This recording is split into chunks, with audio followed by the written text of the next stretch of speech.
Hello, you are welcome to English with Shobik. Learn, think and grow.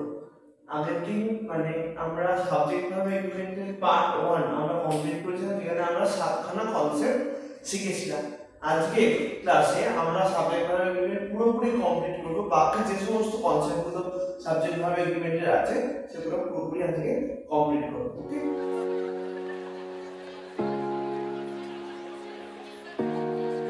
First concept, যদি কোনো adjective of কোয়ালিটির আগে আমরা দা বসাই তাহলে আমাদের সব সময় সেটা একটা পুরো ক্লাসকে আইডেন্টিফাই করবে। মানে ধরো আমি একটা एग्जांपल বলছি যে দা রিচ, যদি আমি বলি রিচ, ধরো একটা एग्जांपल দিলে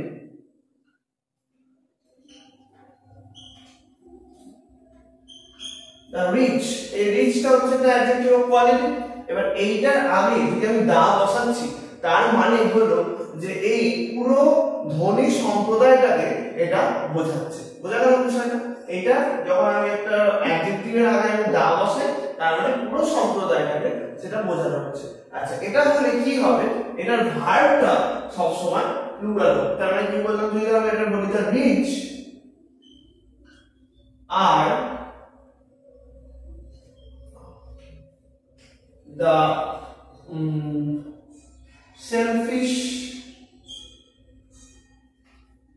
class, আর বললাম the rich are the selfish class, মানে রিচটা হলো খুবই তারা খুব সেলফিশ, অর্থাৎ এই অর্থে যদি বলি তাহলে রিচ এখানে হচ্ছে রিচ মানে ধনী, আর যদি দা বসানো মানে পুরো ধনী সম্প্রদায়ের কথা বোঝাচ্ছে। রিচ আর the selfish class, ঠিক আছে? বোঝা গেল বিষয়টা? নেক্সট যে কনসেপ্টটা আমরা শিখবো সেটা হচ্ছে একটা প্লুরাল নাউনকে আমরা একটা সিঙ্গুলার ইউনিট হিসেবে ধরতে পারি। কোন কোন ক্ষেত্রে? ধরো কোনো টাইম বা কোনো ডিসটেন্সের ক্ষেত্রে, মানে সময় বা দূরত্বের ক্ষেত্রে যদি এটা অনেকটা সময় বোঝায় বা অনেকটা ডিসটেন্স বোঝায়, কিন্তু সেটাকে আমি সিঙ্গুলার ইউনিট হিসেবে ব্যবহার করতে পারি। যেমন যদি আমি বলি যে 10 কিলোমিটার হলো একটা লং ডিসটেন্স, তখন আমি বলবো, আচ্ছা এটা একটা বলে দিই যে এটা সবসময় সিঙ্গুলার ভার্ব নেয়। কোন কেসগুলো আমি বলে দিচ্ছি, যেমন ধরো বললাম 10 কিলোমিটার, 10 কিলোমিটার, এটা তোমরা দেখে বুঝতে পারছো যে এটা প্লুরাল আছে।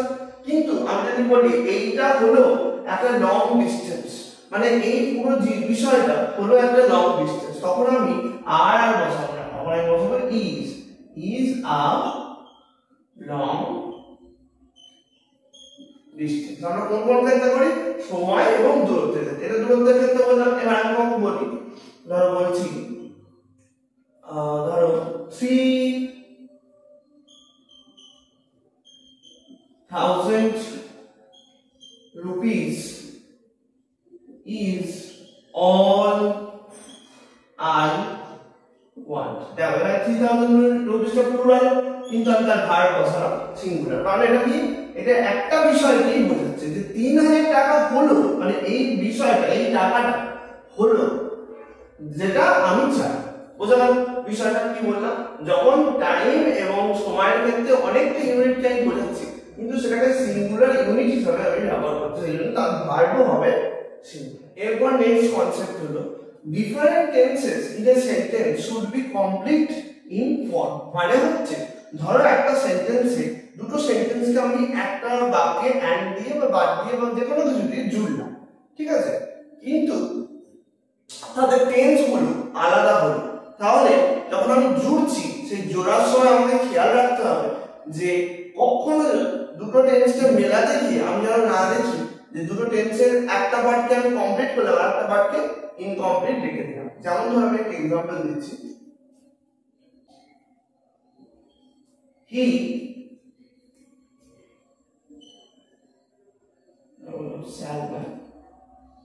বললাম he will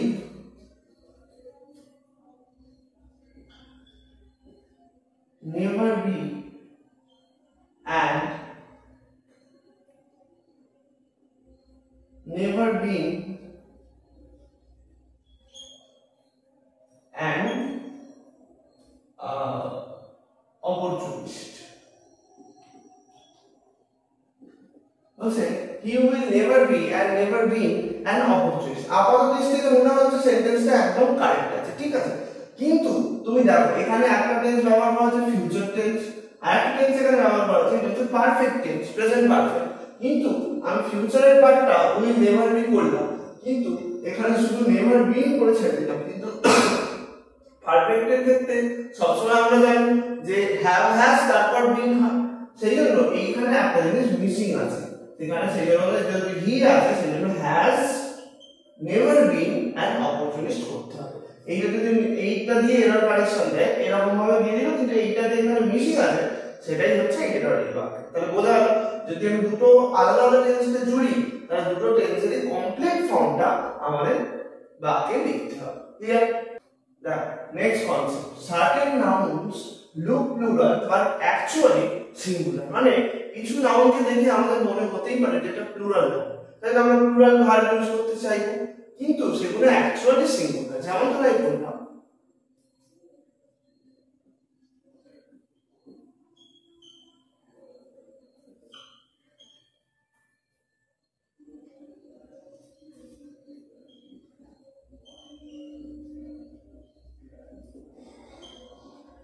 physics dash a important subject। দেখো এখানে এস আছে, তাহলে দেখে আমরা মনে হতো এটা প্লুরাল, কিন্তু ফিজিক্স একটা সাবজেক্টের নাম, সেজন্য এটা ক্ষেত্রে কি হবে ইজ আর হবে না। বোঝা গেল?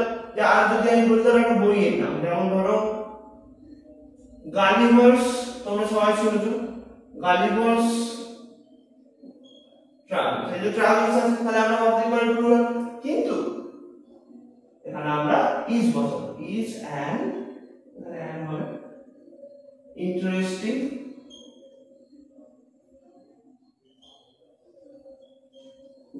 বুক। বোঝা গেল? তাহলে এই জিনিসগুলো যেখানে আমার দেখে মনে হবে প্লুরাল নাউন, কিন্তু অ্যাকচুয়ালি এগুলো হচ্ছে সিঙ্গুলার নাউন। তাহলে কি জানি কনসেপ্ট হলো, ধরো এরকম ফরমেশন আছে, নাউন প্লাস তারপর প্রিপজিশন বসেছে, তারপর ওই নাউনটাই আবার বসেছে, তার মানে এইরকম কিছু ফরমেশন হয় যে ক্ষেত্রে আমরা জোর দেওয়ার জন্য, মানে ধরো কোনো একটা জিনিসকে বেশি জোর দেওয়ার জন্য আমরা বলি, যেমন ধরো আমি বললাম যে page after page is taken by the boy, মানে ধরো এক্সাম দিচ্ছে একটা ছেলে, সেখানে একটার পর একটা পেজ নিয়ে যাচ্ছে, তখন আমি বললাম page after page is taken by the boy. কি বললাম? পেজ আফটার পেজ ইজ, তাহলে কি বললাম page after page is taken by the boy। তাহলে বোঝা গেল যখন আমি দুটো সেম নাউন ক্যাটাগরি পজিশন দিয়ে জুড়ে ওটা জোর দেওয়ার জন্য বোঝাই, তখন সেই ক্ষেত্রে আমাদের ভার্বটা হবে সিঙ্গুলার। তাহলে বোঝা গেল? নেক্সট কনসেপ্ট, যদি ধরো কোনো জুরি বা কোনো কমিটি বা কোনো গ্রুপ, মানে ধরো টিম আর্মি বা কোনো যে কোনো গ্রুপকে যদি আমরা তাদের যদি সবার মতামতটা বা তাদের ডিসিশনটা যদি ইউনানিমাস হয় বা ইউনাইটেড হয়, মানে হচ্ছে তারা যদি সবার ডিসিশনটা একই হয়, তখন আমাদের সিঙ্গুলার ভার্ব আর সিঙ্গুলার অবজেক্ট ব্যবহার করব। কিন্তু যদি তাদের ডিসিশনটা ডিভাইডেড হয়, মানে একের ধরো সদস্যের মধ্যে কারোর ভিন্ন মতামত আছে সবার, সেই ক্ষেত্রে আমরা প্লুরাল ভার্ব আর প্লুরাল অবজেক্ট ব্যবহার করব। প্লুরাল অবজেক্ট বা প্লুরাল ওই অ্যাডজেক্টিভ যেগুলো আমাদের ব্যবহার করা যায়, আমি এক্সাম্পল দিচ্ছি। ধরো জুরি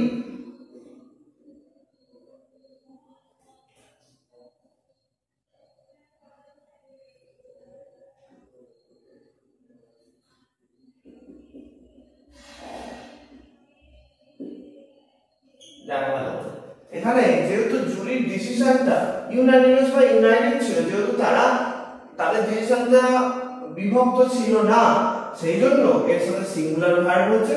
আবার সিঙ্গুলার এটা কি বলা যেতে পারে, এটা একটা অ্যাডজেক্টিভ হিসেবে আমরা সিঙ্গুলার অ্যাডজেক্টিভ ব্যবহার করা হয়েছে। কিন্তু যদি আমি এক্সাম্পলটা দিই, যদি ধরো ডিভাইডেড ইন ডিসিশন, তখন আমি বলবো দ্য জুরি